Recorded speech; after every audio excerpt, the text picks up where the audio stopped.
గారు మీ పదజాలం మీ భాష మార్చుకోవాలని చెప్పి పదే పదే హెచ్చరిస్తూ ఉన్నా కానీ మీరు అదే విధంగా మాట్లాడుతూ ఉన్నారు. మీరు పబ్లిక్ సభలలో అదే విధంగా మాట్లాడుతున్నారు, అసెంబ్లీలో కూడా అదే విధంగా మాట్లాడుతున్నారు, స్కూల్ పిల్లల మీటింగ్కి పోయినా కానీ రాజకీయంగానే అదే విధంగా మాట్లాడుతున్నారు.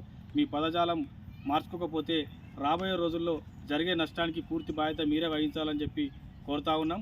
మీరైతే ఏదైతే విధంగా నిన్న జరిగిన ఆర్కేపూడి గాంధీ వారు చేసిన దాడిని మా వాళ్ళే చేసిరు, మేమే చేయమన్నాం, ఈపుల వాళ్ళకి వచ్చినాం, చింతపండు చేసినాం అనే భాష మాట్లాడుతూ ఉన్నారు.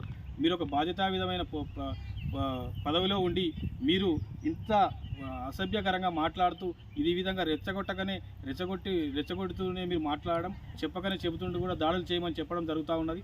మీ కార్యకర్తలకు కానీ మీకు కానీ రేపు జరిగే నష్టానికి ఎవరు బాధ్యత వహిస్తారని చెప్పి తెలియజేస్తూ ఉన్నాం.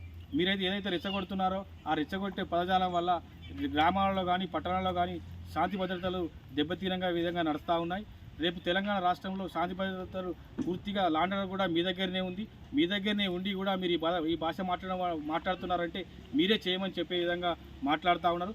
దీనివల్ల సామాన్య కార్యకర్తలకు, అన్ని పార్టీల కార్యకర్తలకు రేపు నష్టం జరిగితే ఆ నష్టాన్ని వారి కుటుంబాలు రోడ్ల పాలవుతాయి, వారి కేసుల పాలవుతారు. కాబట్టి మీరు ఈ పదజాలాన్ని మార్చుకొని అభివృద్ధిపై దృష్టి పెట్టి అభివృద్ధి చేయాలి తప్ప ప్రతిపక్షాలను ఈ విధంగా అణచివేస్తామనుకుంటే మాత్రం అది నీ భ్రమ. మీరు ఎంత అణచివేస్తే అంత రెట్టింపు ఉత్సాహంతో పనిచేయడానికి మేము ఉన్నాం. ఉద్యమాలు చేసిన వాళ్ళం మేమంతా ఏదో షార్ట్కట్లో వచ్చిన వాళ్ళం కాదు. మేమంతా ఉద్యమాల ద్వారా వచ్చిన వాళ్ళం.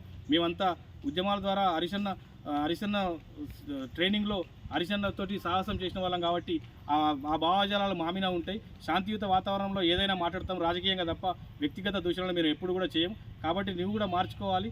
రేపు రాబోయే రోజుల్లో ఏ నష్టం జరిగినా, ఏ కార్యకర్తకు, ఏ పార్టీ కార్యకర్తకు నష్టం జరిగినా నీ పదజాలం వల్లనే, నీ భాష వల్లనే జరుగుతాయి. కాబట్టి ఖబర్దార్ చెప్తా ఉన్నాం. నువ్వు మాట్లాడే మాటలను ఎవరు భరిస్తూ ఊకుండే ఉండదు. ఇప్పటికి 10 నెలలు జరుగుతుంది. ఎన్నిసార్లు చెప్పినాక ఏ సభలైనా నువ్వు అదే విధంగా మాట్లాడుతున్నావు. భాష మార్చుకోకపోతే రేపు జరగబోయే నష్టాలను పూర్తి బాధ్యత నువ్వే వహించాలి. ఈరోజు రాజగోపాల్పేట పోలీస్ స్టేషన్, నంగనూరు మండల రాజగోపాల్పేట పోలీసులో నీపై ఫిర్యాదు చేయడం జరిగింది. తక్షణమే ఆ ఫిర్యాదు పైన సిపి గారు కానీ ఎస్ఐ గారు కానీ తొందరగా చర్య తీసుకోవాలని చెప్పి తెలియజేస్తూ మరొకసారి ఇదే పదజాలం మాట్లాడితే రాబోయే రోజుల్లో పూర్తి నష్టాన్ని మీరే బాధ్యత వహించాలని చెప్పి హెచ్చరిస్తా ఉన్నాం. నంగనూరు మండల బీఆర్ఎస్ పార్టీ తరఫున అందరం కలిసి జై తెలంగాణ, జై హరీష్ అన్న, జై కేసీఆర్.